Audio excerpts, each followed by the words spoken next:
आज nucleic acid को पढ़ेंगे और न्यूक्लिक एसिड को सबसे पहले पता करते हैं आखिर न्यूक्लिक एसिड होता क्या है। न्यूक्लिक अम्ल और अंग्रेजी में इसको कहते हैं न्यूक्लिक एसिड। सबसे पहली बात ध्यान देने लायक है, कहता है carbon, hydrogen, oxygen, nitrogen, phosphorus युक्त वे कार्बनिक यौगिक। एक तो जो न्यूक्लिक एसिड होते हैं उनमें कार्बन होता है, हाइड्रोजन होता है, ऑक्सीजन होता है, नाइट्रोजन होता है और फॉस्फोरस होता है। और इन सबसे मिलने वाले वे कार्बनिक यौगिक जो कोशिका के केंद्रक में पाए जाते हैं। कोशिका जानते हो ना, मानव शरीर छोटे छोटे इकाइयों से मिलकर बना है, छोटे छोटे सेलों से मिलकर बना है। उन छोटे छोटे सेल्स को कहते हैं कोशिका। और कोशिका के मध्य भाग को या न्यूक्लियस को या कोशिका के केंद्र को, कुछ कोशिका को कुछ ऐसा फिगर होता है जो मैंने देख रखा है, देखो कुछ ऐसा होता है तकरीबन। ज्यादा तो मैं अच्छा ना बना पाऊंगा, अच्छा जो फिगर है वो आपके बायो के टीचर बना पाएंगे।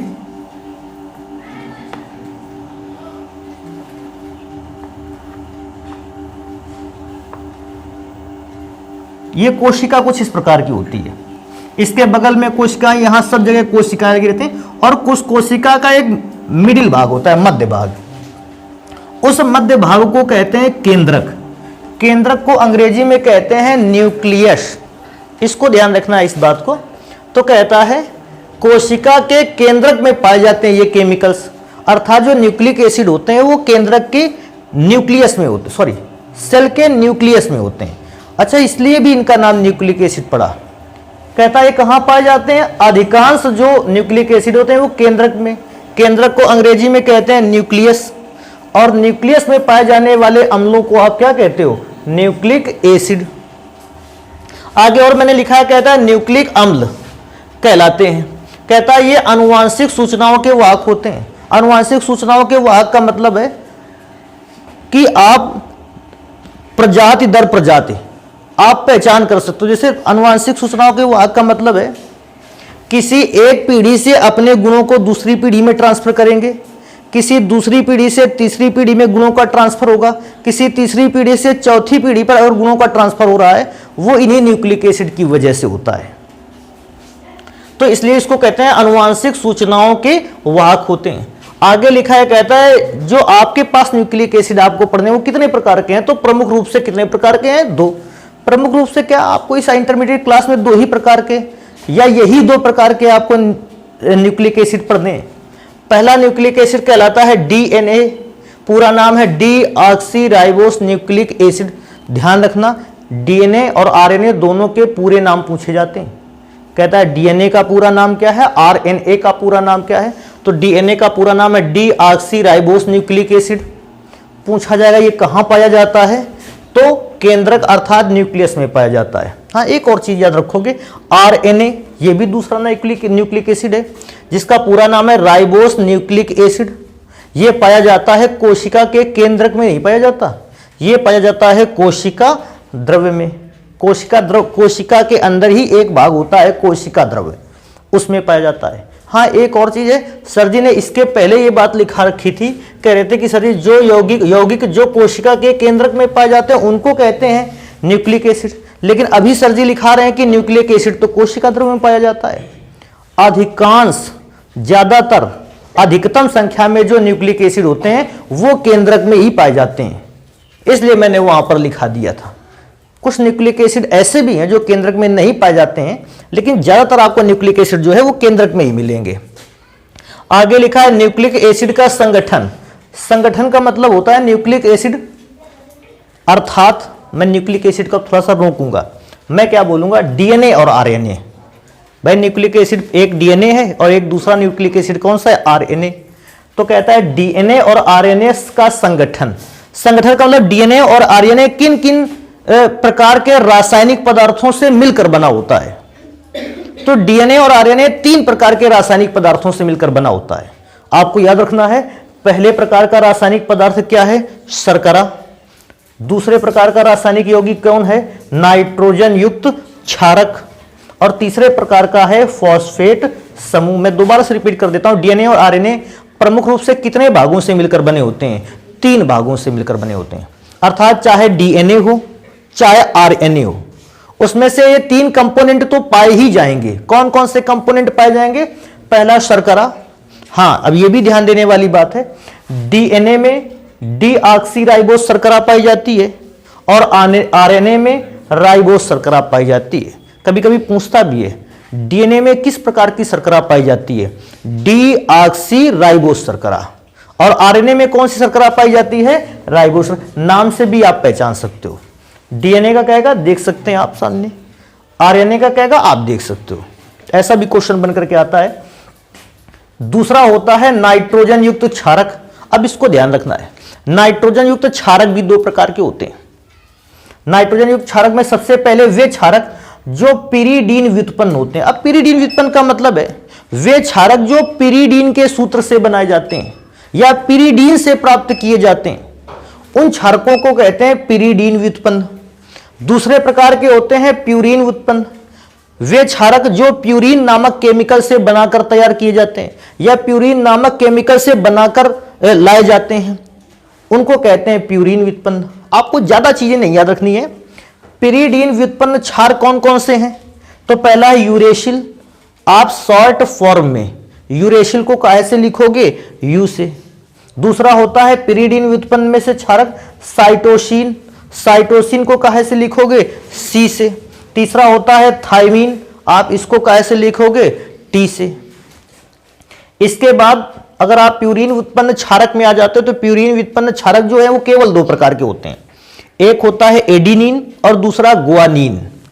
तो एडिनिन को ए से लिखते हैं, गुआनिन को, सॉरी इस जगह थोड़ी सी गलती हो गई फिर से मेरे से, कहां है? गुआनिन। कुछ किताबों में इस बात को भी ध्यान रखना है, गुआनिन लिखते हैं इस चीज को। इस गुआनिन को कुछ किताबों में ऐसा भी लिखते हैं, गुआनिन। तो आप इस चीज से परेशान मत होइएगा कि सर जी ने तो ये क्या लिख दिया था, यहां क्या किताब में लिखा है। अदर प्रकाशन पे अगर आप चले जाओगे तो हो सकता है अब ये ना लिखा हो, ये लिखा, लेकिन सेम अर्थ है। एडिनिन को ए से रिप्रेजेंट करते हैं, गुआनिन को जी से रिप्रेजेंट करते हैं। इसके साथ एक और क्वेश्चन आता है, ये काफी बार मैंने देखा है, पूछा गया आपसे। कौन सा क्वेश्चन आता है? नोट करके मैंने लिखा है। जब कभी भी डीएनए का निर्माण हो रहा होगा, डीएनए निर्माण में से होगा क्या? एक शर्करा उठाई जाएगी, एक न्यूक्लिक एसिड लिया जाएगा, फॉस्फेट लवण लिया जाएगा, इस प्रकार से बनेगा जाके। तो कहता है जब डीएनए का निर्माण होता है, आप इस बात को ध्यान रखें, थायमीन जो होता है वो केवल और केवल डीएनए में पाया जाता है। कहने का मतलब मेरे ये है कि डीएनए में केवल थायमीन एक ऐसा पदार्थ है जो डीएनए में पाया जाता है, आरएनए में नहीं पाया जाता है। दूसरा, यूरेसिल एक ऐसा क्षार है जो आरएनए में पाया जाता है, डीएनए में नहीं पाया जाता। मैं दोबारा से इस बात को रिपीट करूंगा और अच्छे ढंग से समझाने की कोशिश करूंगा। थायमीन एक ऐसा नाइट्रोजनी क्षारक है जो केवल और केवल कहां पाया जाता है? डीएनए में। चाहे एक बार और करवा लो भैया, केवल और केवल कहां पाया जाता है? डीएनए में। ये आरएनए में नहीं पाया जाता है। यूरेशिल दूसरा नाइट्रोजन युक्त ऐसा क्षारक है जो केवल और केवल आरएनए में पाया जाता है, डीएनए में नहीं पाया जाता है। कहते हैं सर जी आपने यूरेशिल की बड़ाई बता दी, आपने थायमीन की बड़ाई बता दी, साइटोसिन, सॉरी थायमीन नीचे लिखा है, इन 2 की बड़ाई बता दी, बाकी सबका क्या है? बाकी साइटोसिन, एडेनिन और गुआनिन का क्या है? ये डीएनए में भी पाए जाते हैं और ये आरएनए में भी पाए जाते हैं, ये दोनों में ही पाए जाते हैं। डीएनए और आरएनए दोनों में पाए जाने वाले नाइट्रोजन युक्त क्षारों के नाम है साइटोसिन, एडेनिन, गुआनिन। केवल डीएनए में पाए जाने वाले नाइट्रोजन युक्त क्षार का नाम है थायमीन और केवल आरएनए में पाए जाने वाले नाइट्रोजन युक्त क्षार का नाम है यूरेशिल। कहने का अर्थ है यूरेशिल कभी डीएनए में नहीं मिलेगा और थायमीन कभी आरएनए में नहीं मिलेगा। समझ पा रहे हो? तीसरा पार्ट आता है, कहता है कि आपने तो कहा था कि जो आरएनए और डीएनए होते हैं वो 3 प्रमुख घटक होते हैं, पहला घटक आपने शर्करा के रूप में बताया, दूसरा घटक आपने नाइट्रोजनी क्षार के रूप में पढ़ाया, तो तीसरा घटक कौन सा बचता है? फास्फेट समूह। फास्फेट समूह का सूत्र होता है PO4 ट्रिपल माइनस चार्ज। संरचना सूत्र को याद रखेंगे इसका, P डबल बॉन्ड O, फिर इसके बाद जो 3 ऑक्सीजन लगे हैं इन तीनों पर एक एक माइनस चार्ज। देखो यहां माइनस चार्ज तीनों है, यहां पे आपने लगाए थे। फॉस्फेट का फॉर्मूला लिखा जाएगा। इसके बाद आ जाते हैं डीएनए की संरचना पर। अच्छा, आरएनए जो अपने कोर्स में है भी वो ना के बराबर। शायद आपसे केवल क्वेश्चन इतना ही पूछा जाए, शायद से आपसे इतना पूछा जाए कि आरएनए का पूरा नाम क्या है, लेकिन डीएनए पर आपके पास क्वेश्चन बहुत सारे मिलने वाले हैं। तो अब आते हैं डीएनए की संरचना बनाइए। तो बेटा डीएनए की मेनली संरचना 2 प्रकार की होती है, एक द्विकुंडलित संरचना और एक प्राइमरी स्ट्रक्चर। आपके सामने जो स्ट्रक्चर बना हुआ है ये प्राइमरी बना है, और प्राइमरी स्ट्रक्चर को बना पाना बिल्कुल भी कठिन नहीं है। अगर आपको लगता भी है तो आप बिल्कुल भी इसको कठिन मत माने। एक बार आप मैं आपको बता दूंगा, आप पूरा का पूरा समझ जाने वाले हो। अच्छा, आप उस स्ट्रक्चर को देखें उससे भी पहले इस बात को समझते हैं। न्यूक्लिक एसिड कितने के 3 प्रमुख भाग थे, मैं इसको पीछे छोड़ता हूं। पहला शर्करा, दूसरा नाइट्रोजनी क्षार, तीसरा फास्फेट समूह। देखो शर्करा फास्फेट समूह से किसको जोड़ना है? शर्करा से, और शर्करा से किसको जोड़ना है? क्षारक को। फिर मैं दोबारा से बेटा, या आपको अगर प्रॉब्लम क्रिएट होने लगे तैयारी कैसे करें? सर हम सूत्र देख के घबरा गए थे, घबराने नहीं था। फास्फेट शर्करा, फास्फेट शर्करा, फास्फेट शर्करा, फास्फेट और शर्करा, और जहां जहां शर्करा मिल जाए आप उसके साइड वेज चेन पे बगल की ओर तिरछा किनारे की ओर किसको लगा दीजिए? क्षारक को। शर्करा के साथ क्षारक को, शर्करा के साथ क्षारक को, शर्करा के साथ, और लास्ट में भी शर्करा के साथ क्षारक को। मैं दोबारा देखो रिपीट कर देता हूं भैया, अगर कोई प्रॉब्लम आती है ऊपर से गिन के चले आना। फास्फेट के बगल में शर्करा, शर्करा के बगल में फास्फेट शर्करा, फास्फेट शर्करा, फास्फेट शर्करा। आप जितने चाहे ना उतने लिख लेना। कहता सर लगभग कितने अणु होते होंगे? भैया ना जाने कितने, अरबों, खरबों, लाखों, करोड़ों, और भी कोई संख्या तो उसको भी इंक्लूड कर दो इसी में। उतनी संख्या में ये जुड़े होंगे। और हर एक श्रृंखला में आपने देखा होगा फॉस्फेट से शर्करा, और शर्करा के जस्ट बगल में क्या जुड़ता है? क्षार। हाँ ध्यान रखिएगा, बनाते समय फॉस्फेट के साइड में क्षार मत जोड़िएगा। शर्करा एक ऐसा पदार्थ है जो फॉस्फेट को भी जोड़ता है और क्षार को भी जोड़ता है, दोनों को अपने से जोड़ता है। तो क्या स्ट्रक्चर मैं अब पूछूंगा, कठिन तो नहीं है। फास्फेट शर्करा, फिर उसके नीचे फॉस्फेट, फिर उसके नीचे शर्करा, फिर फॉस्फेट, फिर शर्करा, और शर्करा से साइड वेज चेन पर आप उसको नाइट्रोजनी क्षार भी लगा सकते हो। अब नाइट्रोजनी क्षारक के रूप में आप इनसे कोई इस्तेमाल कर सकते हो। ये हो गई प्राइमरी स्ट्रक्चर। हाँ, उसमें से थोड़ा कभी कोई भी क्वेश्चन भी आता है। क्या क्वेश्चन आता है? कहता है न्यूक्लियोसाइड क्या होता है? भैया ये बताओ, साइड का मतलब होता है ऊपर या नीचे या दाएं बाएं? दाएं या बाएं, नहीं कि कोई निकल कर साइड में हो जाओ भैया, समझ लो पलटा देंगे भी यहीं पे। तो साइड का मतलब होता है, आसानी से समझ गए, साइड की बात करेंगे तो बस हमको वो 2 कंपोनेंट लेने हैं जो एक दूसरे के साइड में रखे हुए हैं। आपसे पूछता है न्यूक्लियोसाइड क्या है, तो हम बताएंगे भैया न्यूक्लियोसाइड क्या है? अगर शर्करा की बॉन्डिंग किससे हो जाए? नाइट्रोजनी क्षारक से। अब नाइट्रोजनी क्षारक मैं शब्द लिखता तो बड़ा हो जाता शब्द, नाइट्रोजनी और क्षारक थोड़ा सा बड़ा शब्द होता, तो मैंने उसको केवल और केवल क्या लिखा है? क्षारक। तो आपको यहां देखो लिखा भी है, शर्करा प्लस नाइट्रोजनी क्षारक मिलकर क्या बनाता है? न्यूक्लियोसाइड। कोई भी व्यक्ति कहे न्यूक्लियोसाइड क्या है तो आप बताइएगा शर्करा और नाइट्रोजनी क्षारक का जो मिश्रण होता है, या इन दोनों का जो मिला जुला भाग होता है, इस भाग को आप कहते हो न्यूक्लियोसाइड। लेकिन एक और क्वेश्चन इसी में से बनता है, न्यूक्लियोटाइड कहां लिखा है? ये लिखा है न्यूक्लियोटाइड। तो बेटा न्यूक्लियोटाइड में क्या होता है? न्यूक्लियोसाइड में आपने साइड वेज लिया था, न्यूक्लियोटाइड में पूरा एक स्ट्रक्चर आपको उठा लाना है। इस भाग को कहते हैं न्यूक्लियोटाइड। अच्छा, ये वाला भाग भी तो एक न्यूक्लियोटाइड है। न्यूक्लियोटाइड तो ये वाला भी भाग है, और न्यूक्लियोटाइड तो ये वाला भी भाग है। तो न्यूक्लियोटाइड में कौन कौन से स्ट्रक्चर आते हैं?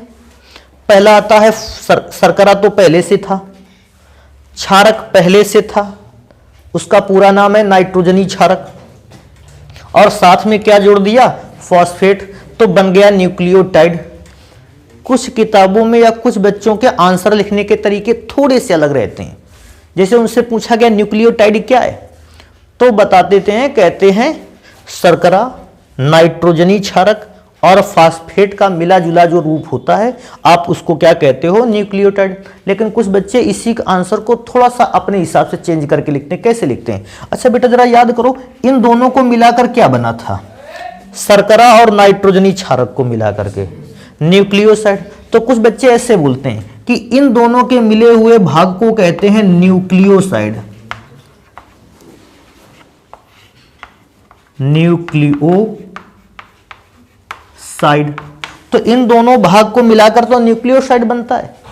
ये क्या लिखा है, फास्फेट। आप फॉस्फेट ना लिखना चाहो और भी अच्छा लिखना चाहो तो आप लिख सकते हो फास्फेट समूह, और फॉस्फेट समूह मिलकर बनाता है, क्या बना लेता है, न्यूक्लियोटाइड।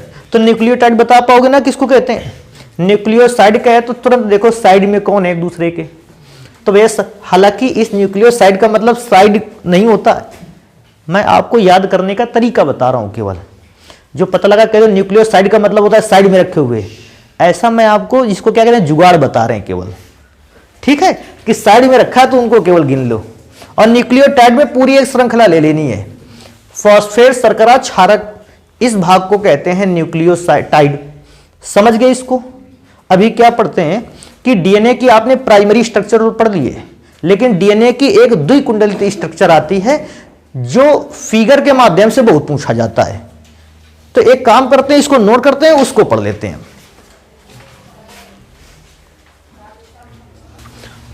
इसके पहले आपने पढ़ी थी प्राथमिक संरचना डीएनए की। अभी आपके पास अभी बनाकर तैयार करते हैं डीएनए की द्विकुंडलित संरचना, या जिसको कहते हैं डबल हेलिक्स स्ट्रक्चर।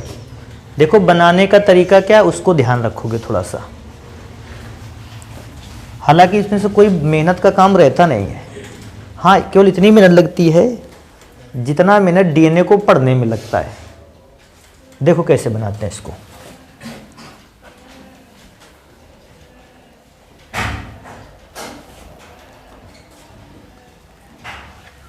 ठीक है, अब बेटा जस्ट इसका अपोजिट देखो, अपोजिट लाने का तरीका देख लेना भैया इसका। समझ पा रहे हो अपोजिट?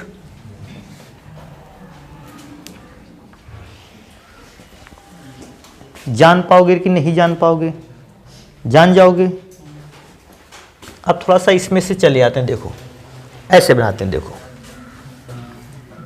अब इसको भी ध्यान रखना। कहोगे सर जी ये जो छल्ला आया ये समझ लीजिए एक रस्सी है और दूसरी रस्सी ये वाली है। इन दोनों को एक साथ मिला के इन दोनों को मरोड़ दिया गया है। मरोड़ने से ये एक दूसरे के चारों ओर क्या हो जाती हैं, लिपट जाती हैं। सेम उसी प्रकार पॉलीन्यूक्लियोटाइड की एक श्रृंखला ये है। अब पॉलीन्यूक्लियोटाइड क्या कहा, आपको पता था न्यूक्लियोटाइड किसको कहते थे, मैं याद दिलवाऊं। नाइट्रोजनी क्षार, फॉस्फेट समूह और शर्करा को मिलाकर बनता था न्यूक्लियोटाइड। अगर यही चीजें बार बार आपस में जुड़ती रहें तो भैया फिर हम उसे न्यूक्लियोटाइड नहीं कहते, बल्कि उसे कहते हैं पॉलीन्यूक्लियोटाइड। मैं दोबारा रिपीट करता हूं, एक बार शर्करा, एक बार क्षारक, एक बार फॉस्फेट आयन अगर आपस में जुड़ते हैं तो ये बनता है न्यूक्लियोटाइड। और अगर शर्करा भी बहुत बार आपस में जुड़े, नाइट्रोजनी क्षार भी बहुत सारे हों और फॉस्फेट समूह भी बहुत सारे हों और ये सब एक दूसरे के साथ जुड़ जाएं, अर्थात एक न्यूक्लियोटाइड नहीं है बहुत सारे न्यूक्लियोटाइड बने, तो उन बहुत सारे न्यूक्लियोटाइड को कहते हैं पॉलीन्यूक्लियोटाइड। तो एक श्रृंखला पॉलीन्यूक्लियोटाइड की ये है। ज्यादा स्ट्रक्चर हो गए, इतने नहीं होने चाहिए, कम कर लेते हैं। रीजन है कि जितने बनाओगे आप एक्स्ट्रा उतने ही ज्यादा आपको भरने भी पड़ेंगे। मैं एक नीचे वाला हटा देता हूं। ऐसा नहीं है कि नीचे वाला गलत है, सर जी ने इसलिए मिटाया है, उतने ही को भरेंगे। तो पॉलीन्यूक्लियोटाइड की दो श्रृंखलाएं हैं और उन दोनों श्रृंखलाओं के बीच में देखो ध्यान रखना है, अगर साइटोसिन है, एक पॉलीन्यूक्लियोटाइड के नाइट्रोजनी क्षार का साइटोसिन दूसरे पॉलीन्यूक्लियोटाइड के गुआनिन के साथ अगर जुड़ेगा तो बेटा इन दोनों के मध्य 3 हाइड्रोजन बंड बनेंगे। याद रखना। और आसान कर देंगे, सुन लो पहले ढंग से बेटा। एक श्रृंखला का थायमीन दूसरी श्रृंखला के अगर एडेनिन से जुड़ेगा, एडेनिन से जुड़ेगा तो वो उस दोनों के बीच में, एडेनिन और थायमीन के बीच में 2 हाइड्रोजन बॉन्ड बनेंगे। फिर इसके बाद आपको कुछ जोड़ना है, आप फिर इसके बाद जोड़ देते। आप चाहो तो गुआनिन इधर कर दो, साइटोसिन उधर कर दो, लेकिन ध्यान रखने वाली बात है गुआनिन और साइटोसिन के बीच में हाइड्रोजन बॉन्ड कितने बनने हैं? 3। अब नीचे आ जाओ। अब कहोगे सर जी क्या इस क्रम को याद रखना है? याद बिल्कुल भी नहीं रखना है। आप जैसे चाहो वैसे साइटोसिन को गुआनिन से कनेक्ट कर सकते हो और जब चाहो तब थायमीन को एडेनिन के साथ कनेक्ट कर सकते हो। ऐसा कोई जबरदस्ती नहीं कि सर जी जो पैटर्न बनाकर तैयार करेंगे हम भी वही पैटर्न बना के तैयार करेंगे। ये पैटर्न आपका और हमारा डिफरेंट भी हो सकता है। तो अब देखो मैं इसे बनाऊं, मैंने पहले इधर का गुआनिन ले लिया, इधर से साइटोसिन ले लिया, बीच में ट्रिपल बॉन्ड तो रहना ही है, क्यों? 3 हाइड्रोजन बॉन्ड बनते हैं। इधर से मैंने एडेनिन ले लिया, इधर से थायमीन ले लिया, इसमें डबल बॉन्ड हाइड्रोजन रहते हैं। फिर मैंने इधर से एडेनिन ले लिया, इधर से थायमीन ले लिया, तो एडेनिन और थायमीन के बीच में डबल बॉन्ड। ये याद रखने लायक है कि एडेनिन थायमीन लेंगे तो डबल बॉन्ड बनाएंगे, क्यों? 2 हाइड्रोजन बॉन्ड बनते हैं इनके बीच। इसके बाद साइटोसिन ले लिया, इधर गुआनिन ले लिया, तो बीच में ट्रिपल हाइड्रोजन बॉन्ड या 3 हाइड्रोजन बॉन्ड। फिर इसके नीचे क्रम करना है तो इसी क्रम को आप कर सकते हो दोबारा। फिर थायमीन ले लिया, डबल बॉन्ड, एडेनिन, फिर इसके बाद एडेनिन कर लीजिए, थायमीन। लेकिन जोड़ना जब है तो एडेनिन को थायमीन से और जोड़ना जब है गुआनिन को साइटोसिन से। एक और कर लेते हैं।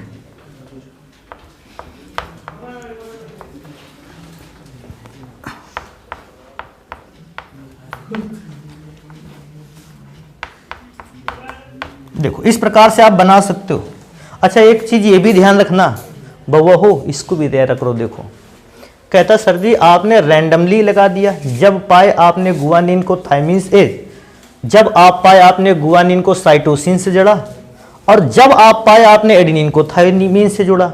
हाँ इस चीज का केवल ध्यान रखा कि जब गुआनिन और साइटोसिन की कनेक्टिविटी बनेगी, बॉन्ड कौन सा रहेगा? ट्रिपल, 3 हाइड्रोजन बॉन्ड क्योंकि उनके बीच बनते हैं, और एडेनिन और थायमीन के बीच 2 हाइड्रोजन बॉन्ड्स का निर्माण होता है। इस बात को ध्यान रखना।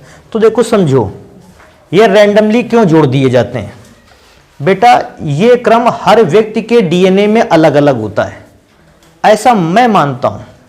हो सकता है मेरे शरीर के डीएनए में पहले साइटोसिन गुआनिन से जुड़ा हो, उसके बाद थायमीन का एडेनिन से जुड़ा हो, फिर उसके बाद गुआनिन साइटोसिन से जुड़ा हो, फिर उसके बाद गुआनिन साइटोसिन से जुड़ा हो, फिर एडेनिन थायमीन से जुड़ा हो, फिर एडेनिन थायमीन से जुड़ा हो। और हो सकता है आपके डीएनए में यही पैटर्न अलग हो, और हो नहीं सकता है, होता ही है। हर व्यक्ति का ये कोडिंग जो है ये हर व्यक्ति के लिए अलग अलग होती है। इस दुनिया में कोई भी 2 व्यक्ति ऐसे नहीं हैं जिनके डीएनए की ये जो कोडिंग है वो सेम हो। हर व्यक्ति के शरीर में जो डीएनए होता है उसकी कोडिंग एक दूसरे से अलग होती है। हाँ ये जरूर मैं मानता हूं कि माता पिता और बच्चे की जो कोडिंग होती है डीएनए की, उसमें कई % भाग आपस में मिलते हैं। हो सकता है 70% भाग मिलता हो उसकी कोडिंग का। ये कोडिंग है एक प्रकार की, कोड ही तो डाले गए हैं।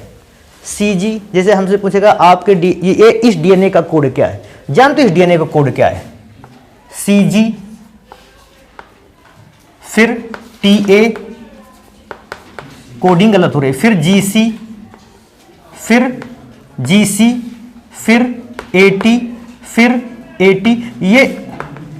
इस डीएनए का कोड है। प्रत्येक मनुष्य के शरीर में डीएनए का कोड अलग अलग होता है। और आपने देखा, मनुष्य नहीं, मनुष्य के डीएनए की कोडिंग जानवरों के डीएनए की कोडिंग से अलग होती है। प्रत्येक जानवर के डीएनए की कोडिंग अलग होगी। इसलिए इस दुनिया में डीएनए कोडिंग से आप हर व्यक्ति की अलग अलग पहचान कर पाते हो। और एक पिता से उसके पुत्र की भी पहचान हो सकती है। क्यों? दोनों की जो कोडिंग होगी सेम नहीं होगी, लेकिन दोनों की कोडिंग में काफी ज्यादा मिलान होगा। तो इस प्रकार से आप इन चीजों को, अपराधियों की भी पहचान ऐसे की जाती है। अगर कोई अपराधी के पास, आपके पास, उसके पास डीएनए कोड है, आप आसानी से पता लगा सकते हो। और डीएनए कोड एक बाल से भी निकाला जा सकता है, लार की एक बूंद से भी निकाला जा सकता है, स्किन के एक छोटे से पार्ट से भी निकाला जा सकता है। जरा जरा से भागों से तो आप निकाल सकते हो डीएनए कोड। तो आसानी से अपराधी की पहचान हो जाती। नहीं देखा करते हो आप लोग? ऐसा देखता होगे कहीं पे पिक्चरों में दिखाया, फिर एक बाल मिल गया अपराधी का, अब भैया उसको लेकर के लैब में ले जाओ, इसको ढंग से चेक करो, और लास्ट में जो है उसी से अपराधी की जांच हो गई। तो डीएनए कोड हर शरीर के लिए अलग रहता है। अब मैं इस डीएनए श्रृंखला के लिए कुछ बातें आपको बता देता हूं जो आपको तैयार रखनी है। पूछना तो नहीं है कुछ भी, जो पूछना हो पढ़ा लेने दो, इसके बाद पूछते हैं। लिखा है यह संरचना वाटसन व क्रिक ने दी थी। अगर डीएनए की द्विकुंडली संरचना की बात की जाए, किसने बनाया था इसको? तो वाटसन और क्रिक। आप इनके नाम याद रखोगे। कहता है इनमें दो पॉलीन्यूक्लियोटाइड श्रृंखलाएं आपस में जुड़ी होती हैं, बिल्कुल जुड़ी होती हैं। देखो, ये हो गई पहली न्यूक्लियोटाइड श्रृंखला, पॉलीन्यूक्लियोटाइड, और ये बेटा इधर से आने वाली हो गई दूसरी पॉलीन्यूक्लियोटाइड। मैंने पहले भी कहा था, दो रस्सियों को लो और एक दूसरे को आपस में क्या कर दो? मरोड़ दो। तो पहली रस्सी पहली पॉलीन्यूक्लियोटाइड श्रृंखला हो गई, दूसरी रस्सी दूसरी पॉलीन्यूक्लियोटाइड श्रृंखला हो गई। आगे पढ़ते हैं। कहता है दोनों श्रृंखलाएं आपस में हाइड्रोजन बॉन्ड से जुड़ी होती हैं, बिल्कुल जुड़ी होती हैं। दोनों श्रृंखलाओं के बीच में देखो जो बॉन्ड बने हैं, डबल या ट्रिपल, ये सारे के सारे कौन से बॉन्ड है? हाइड्रोजन। इन्हीं दो बॉन्ड की वजह से, बिल्कुल ऐसा समझ लो जैकेट में चेन नहीं लगी रहती है, इधर के बहुत सारे श्रृंखलाएं, इधर की बहुत सारी श्रृंखलाएं उस चेन द्वारा कनेक्ट होकर बन जाती हैं आपस में, सेम वैसी श्रृंखला होती है।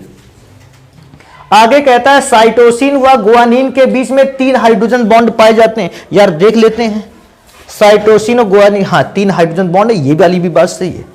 आगे कहता है, कहां गया? एडेनिन व थायमिन के बीच 2 हाइड्रोजन बॉन्ड पाए जाते हैं। आप चेक करिएगा, आपको वही मिलेगा। आगे कहता है शर्करा के अणुओं के बीच की दूरी। देखो होता क्या है, जब ये पॉलीन्यूक्लियोटाइड श्रृंखला बनी होगी तो कैसे बनी थी? आपको याद है, फॉस्फेट, शर्करा, बगल में क्षार, फिर फॉस्फेट, फिर शर्करा, फिर बगल में क्षार। तो कहता है शर्करा से शर्करा के बीच की दूरी कितनी होती होगी? तो एक शर्करा से दूसरी शर्करा के बीच की दूरी होती है 11 एंगस्ट्रॉम। ऑब्जेक्टिव में इनको ध्यान रखना है, ऑब्जेक्टिव टाइप क्वेश्चंस में आपको ऐसे क्वेश्चन मिल सकते हैं। कहता है डीएनए के अणु का व्यास, व्यास जानते हो? व्यास का मतलब है इस किनारे से इस किनारे के बीच की दूरी। आपको याद रखना है 34 एंगस्ट्रॉम, सॉरी 20 एंगस्ट्रॉम, 20 एंगस्ट्रॉम होती है। तो डीएनए का जो व्यास होता है, अर्थात वो 2 रस्सियों को मरोड़ने पर जो बनी थी, उसका अगर व्यास निकाला जाए, डायमीटर निकाला जाए, वो 20 एंगस्ट्रॉम के आसपास होता है। और भी लिखा है, कहता है एक पूर्ण चक्र की दूरी होती है 34 एंगस्ट्रॉम। एक पूर्ण चक्र की दूरी 34 एंगस्ट्रॉम का मतलब देखो पूर्ण चक्र कहां से स्टार्ट होता है? यहां से आप मान के चलो, यहां से जब ये पॉलीन्यूक्लियोटाइड श्रृंखलाई यहां से यहां, कोई बच्चा कहेगा ये पूरी है, ये पूरी श्रृंखला नहीं, इधर के लिए आपने आकर केवल आधे भाग को कंप्लीट किया है, फिर आधा भाग ये जाएगा यहां। कुल मिला के स्टार्ट यहां से की थी, डिस्टेंस को आपने खत्म यहां पे किया है। ये डिस्टेंस की बात बता रहा है, समझ पा रहे? पूर्ण चक्र की दूरी। और उसने बोला है, कहता है कि एक पूर्ण चक्र की दूरी 34 एंगस्ट्रॉम होती है, और उस 34 एंगस्ट्रॉम के बीच में तकरीबन 10 जोड़ी क्षारक होते हैं। 10 जोड़ी क्षारक का मतलब मैंने 4 बना रखे हैं, आप 5-5 कर सकते हो। 5 इसमें बना, 1 2 3 4 जोड़ी बनाए हैं, आप 5-5 जोड़ी कर लेना, या 4 जोड़ी बने रहना, तो हमको तो दिखाना है केवल चीजों को। तो 5 जोड़ी इसमें, 5 जोड़ी इसमें, टोटल कितने 10 जोड़ी क्षारक हो जाएंगे, 10 जोड़ी क्षारक। कहता है डीएनए के 1 पिकोग्राम की लंबाई अगर पूछता है, डीएनए की 1 पिकोग्राम की लंबाई होती है 31 सेंटीमीटर। एक और बात पूछता है, कहता है डीएनए में 2 प्रकार के क्षार होते थे, या आरएनए में 2 प्रकार के क्षार होते थे। एक होते थे पिरिडीन से बनाए जाने वाले, एक प्यूरिन से बनाए जाने वाले। पूछ लेता है कभी पिरिडीन से बनाए जाने वाले क्षार और प्यूरिन से बनाए जाने वाले क्षारों का अनुपात क्या होता होगा, 1:1। जितने पिरिडीन युक्त क्षार हैं उतने ही प्यूरिन युक्त क्षार भी हैं। प्रत्येक न्यूक्लियोटाइड का अणुभार अगर पूछता है, आप बताओगे 60 ग्राम। रुक जाओ जरा, क्या लिखा है, हाँ ऐसा, प्रत्येक न्यूक्लियोटाइड का जो अणुभार होता है वो तकरीबन 60 ग्राम के आसपास होता है।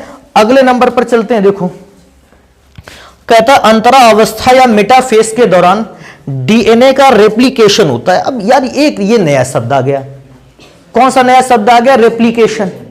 डीएनए रेप्लिकेशन का मतलब होता है डीएनए की दोनों पॉलीन्यूक्लियोटाइड श्रृंखलाओं का एक दूसरे से अलग हो जाना। देखो मैं बताता हूं क्या होता है, आप पूरी बात को इसको समझना। डीएनए रेप्लिकेशन है क्या, वैसे तो आपके कोर्स में आएगा नहीं, लेकिन अगर आप इससे इंफॉर्मेशन निकाल सकते हो, जानकारी इकट्ठा कर सकते हो तो ये खराब नहीं है, अच्छा इसको जानकारी इकट्ठा करो। डीएनए रेप्लिकेशन का मतलब होता है डीएनए का ब्रेक होना या टूटना। तो आप इस बात को बहुत अच्छे ढंग से याद रखें, जब भी कभी संतान का जन्म होता है, डीएनए की एक ये पॉलीन्यूक्लियोटाइड श्रृंखला है, एक ये, आपके पास एक पॉलीन्यूक्लियोटाइड की श्रृंखला आपके पिता से मिली होगी और एक पॉलीन्यूक्लियोटाइड की श्रृंखला आपकी माता से मिली होगी। रेप्लिकेशन टूटने के दौरान क्या होता है, ये दोनों श्रृंखलाएं जो आपस में एक दूसरे के साथ जुड़ी हैं, ये दोनों एक दूसरे से अलग होती हैं। कैसे, जैकेट की चेन खोल दीजिए, आधा भाग अलग आधा भाग, ये दोनों श्रृंखलाएं एक दूसरे से अलग होती हैं और एक माता के हिस्से से जाता है संतान में, एक पिता के हिस्से के से ऐसे ही जाता है संतान में। इसलिए एक संतान की पहचान उसके माता के डीएनए से भी की जा सकती है और एक संतान की पहचान उसके पिता के डीएनए से भी की जा सकती है। दोनों के ही डीएनए से आसानी से पहचान की। तो अभी बात आती है सर जी, अगर माता के पिता के हिस्से से ये श्रृंखलाएं टूटती हैं तो फिर उनका क्या होता है? बेटा डीएनए का काम है शरीर के अंदर लगातार जनरेट होना, बनना, श्रृंखला को बनाए रखना, रिएक्शन को अंदर ही अंदर चालू रखना। अगर डीएनए ब्रेक भी होता है, रेप्लिकेशन भी होता है, टूटता भी है, तो बेटा कुछ ही क्षणों में वो डीएनए बनता भी है। डीएनए बनेगा नहीं तो फिर पहचान खत्म हो जाएगी। अब होता क्या, जैसे क्या है कि कोई व्यक्ति आपने पुराने समय में देखा होगा, बहुत पुराने समय में ऐसा हुआ करता था, आप अपने घर में 5-6 लोगों को बुला लीजिए, सबका फिंगरप्रिंट लगवा लीजिए और आप देखोगे सबके फिंगरप्रिंट अलग अलग हैं। देखोगे, देखना ध्यान से, कैसे देखो, वो सरल सूक्ष्मदर्शी नहीं आता, उससे ध्यान से देखना। आपके 5-6 दोस्त जो भी बुलाएं या आपके घर में से 5-6 लोग, सबके फिंगरप्रिंट अलग अलग हैं। तभी बैंकों में मुख्य जरिया यही माना जाता था पहचान का। लेकिन जानते हो, फिंगरप्रिंट को तो बदला भी जा सकता है प्लास्टिक सर्जरी के दौरान, और आप अपने फिंगरप्रिंट को बिल्कुल चेंज करवा सकते हो। इससे तो व्यक्ति की पहचान ही खत्म हो जाएगी। लेकिन यह बात है कि कोई भी व्यक्ति अपने डीएनए की कोडिंग को चेंज नहीं करवा सकता है। कितनी कोडिंग चेंज करवाओगे, पूरा डीएनए थोड़ी बदलवा लोगे। किसी भी प्लास्टिक सर्जरी से यह संभव ही नहीं कि आप अपने डीएनए को चेंज कर दें। इसलिए अब देखते हो, आधार कार्ड बनता है भैया, आंखों के रेटिना को भी स्कैन कर लेता है। तो अब जो कोडिंग स्कैन होती है वो डीएनए स्कैन होती है। आपके समय में किसी भी व्यक्ति की पहचान को कोई बदल नहीं सकता। प्लास्टिक सर्जरी एक नहीं, चाहे 100 करवा डालो भैया, दिन रात प्लास्टिक सर्जरी करवाओ, 100 के जगह फिर प्लास्टिक सर्जरी में लग जाओ। लेकिन भैया आप डीएनए को आप बदल नहीं सकते। तो रेप्लिकेशन का मतलब समझते हो आप? तो इसीलिए किसी भी बच्चे की पहचान उसके माता पिता दोनों से कराई जा सकते हैं, बिकॉज ऑफ उसका मुख्य रीजन है डीएनए का रेप्लिकेशन। इस बात को याद रखना, डीएनए का दोनों श्रृंखलाएं खुल जाना ही कहलाता है डीएनए रेप्लिकेशन। आप इसको तैयार रखोगे, इसको जल्दी से नोट करते हैं। बाकी जो घटनाएं रह जाती हैं डीएनए और आरएनए के विषय में, ये कल रहेगा।